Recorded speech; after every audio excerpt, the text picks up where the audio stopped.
Hello friends, welcome to the Career Empire. Today we are going to learn a very important topic from the exam perspective, that is Supreme Court. In this particular lecture we are going to learn about the appointment of Supreme Court judges and how the removal process take place. Apart from this, एक बहुत important current affair का topic है जो कि news में चल रहा है कि आंध्र प्रदेश के सीएम मिस्टर जगन मोहन रेड्डी जी ने कंप्लेंट की है सीजीआई को अगेंस्ट सुप्रीम कोर्ट जज। ठीक है, तो ये टॉपिक न्यूज़ में है तो इसलिए अपने आप ये इंपॉर्टेंट बन जाता है यूपीएससी और अदर एग्जाम के प्रोस्पेक्टिव से। तो सबसे पहले हम देखते हैं अपॉइंटमेंट ऑफ सुप्रीम कोर्ट जजेस कैसे होती है अंडर आर्टिकल 124 क्लॉज 2 में।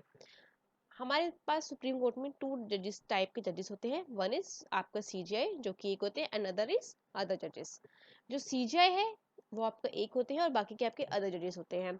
तो आप मुझे कमेंट सेक्शन में बताइए कि आपको टोटल नंबर ऑफ जजेस कितने हैं at present. Total number of जजेस एट प्रेजेंट कितने हैं।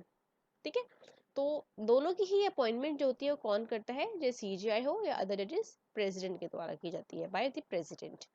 अब द डिफरेंस इज डेट कि इसमें क्या होता है, कंसल्ट किया जाता है किसको, अदर सीनियर मोस्ट जजेस of supreme court as well as high court. ठीक है, सीजीआई के अपॉइंटमेंट के लिए। अब दूसरी जो बाकी के जजेस की अपॉइंटमेंट, अगर एक बार जब सीजीआई की अपॉइंटमेंट हो गई है तो बाकी जब जजेस की अपॉइंटमेंट जो होती है उसमें सीजीआई से जो कंसल्टेशन करना होता है that is mandatory, that is obligatory. ठीक है, और उसमें फिर आपके अदर जजेस of supreme court and high court take place करते हैं, लेते हैं। अब लेकिन ये तो है सिर्फ कॉन्स्टिट्यूशन, लेकिन अब ये प्रोसेस थोड़ा सा चेंज हो चुका है। अब क्या है, कॉलेजियम सिस्टम बन चुका है। कॉलेजियम सिस्टम के थ्रू अपॉइंटमेंट होती है। कॉलेजियम सिस्टम में कौन होते हैं आपके इसमें 5 लोग होते हैं, 5 जजेस ही होते हैं। उसमें सीजीआई आपका एक मैंडेटरी होता है और 4 अदर सीनियर मोस्ट जजेस होते हैं। और एक कॉलेजियम सिस्टम में जो भी जजेस आपके होते हैं वो जिनको अपॉइंट करना चाहता है, रिकमेंडेशन दी जाती है गवर्नमेंट को, और गवर्नमेंट फिर उसको आगे उनकी इंक्वायरी बिठाती है। इंक्वायरी होती है कि हाँ वो सही है, उनका करेक्ट इन्वेस्टिगेशन होती है, तो उसके बाद वो दोबारा उसके ऊपर फिर अपॉइंटमेंट की जाती है। ये पूरा कॉलेजियम सिस्टम के होते हैं, जिसको हम अलग से एक अलग लेक्चर में देखेंगे। कॉलेजियम सिस्टम के ऊपर एक बहुत ही फेमस आपका 3 जजेस केस है, जिसमें आपके 3 केसेस हैं, वो हम लेटर ऑन एक अलग वीडियो में देखेंगे। ठीक है, this is about the appointment. अब हम बात करते हैं रिमूवल की। रिमूवल आपका आर्टिकल 124 क्लॉज 4 में इसकी प्रोसेस बताई गई है, और जैसे अपॉइंटमेंट प्रेसिडेंट के द्वारा की जाती है तो सिमिलरली आपकी जो रिमूवल है वो भी प्रेसिडेंट ही करता है। लेकिन जिस सेशन में, जिस पार्लियामेंट के जिस सेशन में रिमूवल की बात चल रही है तो उसी पर्टिकुलर सेशन में ही प्रेसिडेंट को रिमूव करना होगा, otherwise it will not take place. और रिमूवल के लिए जो एड्रेस है उसको स्पेशल मेजोरिटी से पास होना पड़ेगा, जिसको हम बोलते हैं 2/3 की, बोथ हाउसेज ऑफ पार्लियामेंट से स्पेशल मेजोरिटी से वो मोशन पास होगा, तभी रिमूवल की प्रोसेस इनिशिएट हो पाएगी, टेक प्लेस होगा। अब बात करते हैं, ये तो हमने बात किया रिमूवल की। अब हम बात करते हैं ग्राउंड ऑफ रिमूवल की, हम किस किस ग्राउंड पे एक सुप्रीम कोर्ट के जज को रिमूव कर सकते हैं। तो ये मेंशन है आपका आर्टिकल 124 क्लॉज 5 में। तो हमारे कॉन्स्टिट्यूशन में रिमूवल की 2 प्रोसेस मेंशन है, एक है आपका प्रूफ मिसबिहेवियर और सेकंड है आपका इनकैपेसिटी। ये दोनों ही जो वर्ड्स है, इनकी जो डेफिनेशन है वो हमारे कॉन्स्टिट्यूशन में कहीं भी एक्सप्लेन नहीं करी गई है। तो they are just a word, इनका क्या मीनिंग है, क्या इनका ब्रॉडकास्ट किया गया है, क्या इनका एक्सप्लेनेशन है, this not mention in the constitution. तो अब आगे चल के देखते हैं कि प्रोसेस क्या है। जो प्रोसेस ऑफ रिमूवल है बेसिकली क्या है, इसमें अगर आपको कोई भी, अगर आपको करना है तो पहले आपको एक प्रोसेस इनिशिएट करनी पड़ेगी, either in either house, either in Lok Sabha और आइदर इन राज्यसभा। अगर लोकसभा में प्रोसेस इनिशिएट होती है तो आपको 100 मेंबर्स का सपोर्ट चाहिए, और वो 100 members of Lok Sabha, speaker of, जो भी प्रिसाइडिंग ऑफिसर होगा आपका, जो भी प्रिसाइडिंग ऑफिसर होगा हाउस का, मतलब अगर लोकसभा में है तो स्पीकर और अगर राज्यसभा में है तो चेयरमैन, तो प्रिसाइडिंग ऑफिसर को वो मोशन देंगे। अब उस प्रिसाइडिंग ऑफिसर के ऊपर है कि वो उस मोशन को एडमिट करेगा या रिफ्यूज करेगा। अगर वो एडमिट करता है तो उसको एक 3 मेंबर की कमेटी कॉन्स्टिट्यूट करनी पड़ती है टू इन्वेस्टिगेट द चार्जेस। अब वो 3 मेंबर की कमेटी कौन सी होती है, काउंसिल, उसमें एक होते हैं आपके chief justice of supreme court, दूसरा आपका chief justice of high court, और तीसरा आपके एक डिस्टिंग्विश्ड जूरिस्ट। ये 3 मेंबर की कमेटी होती है। ये फिर क्या करती है, जो भी आपने चार्जेस लगाए हैं उनको ये इन्वेस्टिगेट करते हैं। इन्वेस्टिगेशन होती है, और इन्वेस्टिगेशन में जो भी अगर चार्जेस लगाए गए हैं वो सही साबित होते हैं तो उसके बाद ये पर्टिकुलर मोशन जो है आपके हाउसेस के पास जाता है। कौन से हाउसेस? एक लोकसभा और राज्यसभा दोनों के पास ये जाता है। लोकसभा और राज्यसभा दोनों ही इस पर्टिकुलर मैटर को क्या करेंगे? इंडिविजुअल वोटिंग करेंगी, वोटिंग पर डालेंगे, और वोटिंग से अगर वो मोशन जो है दोनों हाउसेस से 2/3 की मेजोरिटी से पास होना चाहिए फ्रॉम द, इसको बोलते हैं स्पेशल मेजोरिटी।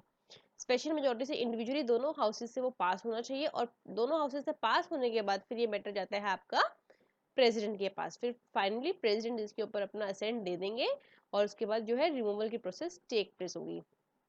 अब आपको एक बहुत इंपॉर्टेंट मैं बात बताना चाहूंगी कि एक वर्ड होता है, आपने न्यूज में सुना होगा, इम्पीचमेंट। इम्पीचमेंट और रिमूवल दोनों में डिफरेंस होता है।